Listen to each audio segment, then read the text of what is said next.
আসসালামু আলাইকুম রহমতুল্লাহ। সবাইকে রমজানের অগ্রিম শুভেচ্ছা জানিয়ে আজকের এই ভিডিওটি আমি শুরু করতে যাচ্ছি। আজকের এই ভিডিওর মাধ্যমে আপনাদেরকে কয়েকটি বিষয় আমি জানাতে চেষ্টা করব। সেটি হচ্ছে রমজান সম্পর্কে আমরা কোন ধরনের প্রস্তুতি নিতে পারি। এক নম্বরে আমি বলতে চাই, রমজান আসার আগেই একটা সুন্দর রোড ম্যাপ, একটা প্ল্যান তৈরি করা, একটা রুটিন তৈরি করা। বড়রা একটি কথা বলেন যে রুটিনবিহীন জীবন শুকনো পাতার ন্যায় ঝরে যায়। এজন্য পুরা রমজানটাকে প্রথমত একটি রুটিনে আমরা সাজাবো। দ্বিতীয়ত হচ্ছে রমজানের জন্য আমরা সর্বপ্রথম যে বিষয়টি ইক্তেবাস করব, গ্রহণ করব, সেটি হচ্ছে পুরা রমজান মাসে আমি কোনো হারাম খাবার গ্রহণ করব না। আল্লাহ রাব্বুল আলামিন কোরআনে কারীমের এক আয়াতের মধ্যে ইরশাদ করেন, ইয়া আইয়ুহাল্লাযীনা আমানু কুলু মিন তাইয়্যিবাতি মা রাযাকনাকুম। ইবাদত প্রধানত দুই প্রকার। একটি হচ্ছে প্রত্যক্ষ ইবাদত, আরেকটি হচ্ছে পরোক্ষ ইবাদত। নামাজ একটি প্রত্যক্ষ ইবাদত। এটি করলে সবাই দেখতে পায়। কিন্তু আমি আমার খাবারটা কিভাবে গ্রহণ করছি, হারাম নাকি হালাল, এটি সাধারণত সকলেই জানে না। এজন্য আমি যদি হারাম খাবার গ্রহণ করে সাহারির সময় আল্লাহ রাব্বুল আলামিনের কাছে দোয়া করি, ইফতারের সময় সম্পূর্ণ হারাম খাবার, যেগুলা হারাম টাকা দিয়ে আমি ক্রয় করেছি, সুন্দর, সুন্দর ইফতার আমি সাজিয়েছি ঠিক, কিন্তু সম্পূর্ণ হারাম টাকার। এজন্য এগুলা সামনে নিয়ে এগুলা বক্ষণ করে আল্লাহ তাআলার সামনে কিভাবে হাতটা উঠাবো? এজন্য মুহতারাম হাজিরিন এবং সমস্ত দর্শক বন্ধু যারা আছেন, সকলের প্রতি উদারত আহ্বান, আপনারা আমরা সকলেই রমজানের জন্য সম্পূর্ণ হালাল টাকার একটি খাবারের ব্যবস্থা করব ইনশাল্লাহ। আমাদের যদি হালাল ইনকামের কোনো সোর্স না থাকে, অন্তত এই একটি মাসের জন্য আমরা হালাল টাকার মাধ্যমে কোনো ব্যবস্থা করব, যাতে পুরা রমজান মাসটা ঋণ করে হলেও আমরা এটা সুন্দরভাবে কাটাতে পারি, হারাম টাকা যেন গ্রহণ করতে না হয়।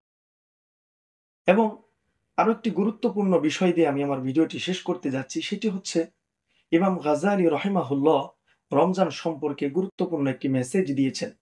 সেখানে তিনি কয়েকটি বিষয়ের কথা খুব গভীরভাবে বলেছেন এবং এগুলো মানার জন্য বলেছেন। এগুলো মানলে অবশ্যই একজন রোজাদার ব্যক্তির রোজাগুলো খুব সুন্দর হবে, নষ্ট হবে না, ফেটে যাবে না। একবার রাসূল করিম সাল্লাল্লাহু আলাইহি ওয়াসাল্লাম বললেন যে, তোমরা কি জানো রোজা নষ্ট হয়ে যায়, ফেটে যায়? সাহাবারা বললেন, হুজুর, রোজা আবার কিভাবে নষ্ট হয়ে যায়, ফেটে যায়? রোজার যথার্থ হক আদায় না করলে রোজা নষ্ট হয়ে যায়, ফেটে যায়। এজন্য রমজান মাস আসার আগেই আমরা একটা ভেতরগত প্রস্তুতি নেব। সেগুলো হচ্ছে আমাদের শরীরের প্রত্যেকটা অঙ্গ প্রত্যঙ্গের যেন গুনাহ না হয়। আমরা অনেক সময় কি করি, রমজানের রোজার সময় এই দিনের বেলার সময়টা কাটানোর জন্য সারাক্ষণ মোবাইলে সিনেমা দেখি, অথবা অন্য কোনো এমন কোনো কাজ করি যেগুলো সম্পূর্ণ শরীয়ত বিরোধী। এই বিষয়গুলো থেকে বেঁচে থাকতে হবে। এবং আরো একটি বিষয় হচ্ছে, যেটা বলতেছিলাম, ইমাম গাজ্জালী রাহিমাহুল্লাহ বলেন, কয়েকটি বিষয়ের প্রতি বিশেষভাবে ফোকাস দেওয়া উচিত। তন্মধ্য থেকে অন্যতম হচ্ছে চোখ। মানুষের নজরকে হেফাজত করা। নজর হেফাজত করলে মানুষের গুনাহের দরজা বন্ধ হয়ে যায়।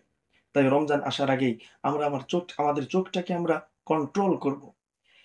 দীর্ঘ ১০-১১ মাস আমরা যেভাবে চলেছি, চলতে কেমন যেন একটা চলন্ত গাড়ি হুট করে ব্রেক করা যায় না।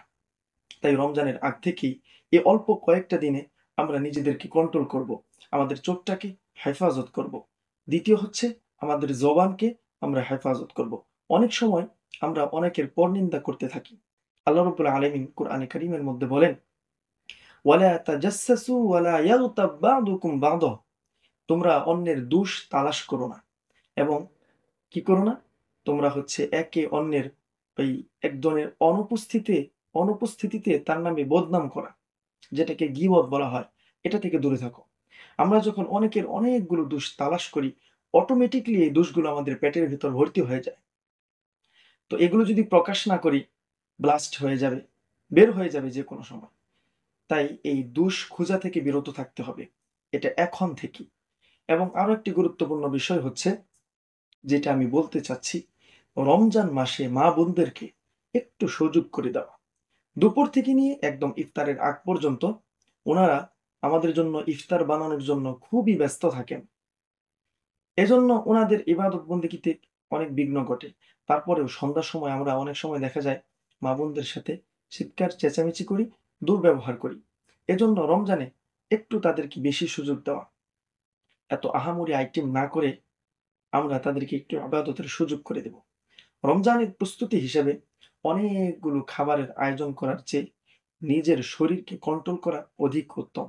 আমরা রমজান আসলেই ১০ কেজি লবণ, ১০ কেজি পেঁয়াজ, ১০ কেজি খেজুর, ১০ কেজি পানীয় এগুলো সংগ্রহ করে রাখি।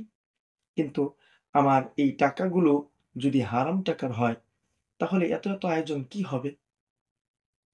এজন্য সম্মানিত দর্শক শ্রোতা, আপনারা যারা আছেন, আপনাদের সকলের প্রতি আমার একটি উদারত আহ্বান, আমরা সকলেই যদি চেষ্টা করি, আমরা আমাদের রমজানটাকে সুন্দর করতে পারি। আরো একটি বিষয় আমি বলতে চাচ্ছি, সেটি হচ্ছে রমজানে নিজের রাগটাকে কন্ট্রোল করা। অধিকাংশ সময় দোকানপাট ইত্যাদিতে দেখা যায় যে একটু ছোট কথা থেকে ঝগড়া হয়ে যায়। এজন্য রাগটাকে আমরা কন্ট্রোল করব। আল্লাহ সুবহানাহু ওয়া তাআলা আমাদেরকে তৌফিক দান করুন এবং রমজানে বেশি নেক আমল করার চেষ্টা করব। নফল ইবাদত বন্দেগী করার চেষ্টা করব। এটা যদি না পারি অন্তত গুনাহের কাছ থেকে বিরত থাকব। আল্লাহ রাব্বুল আলামিন আমাদের সকলকে তৌফিক দান করুন। ওয়া আখিরু দাওয়ানা আনিল হামদুলিল্লাহি রাব্বিল আলামিন। আসসালামু আলাইকুম ওয়া রাহমাতুল্লাহি ওয়া বারাকাতুহু।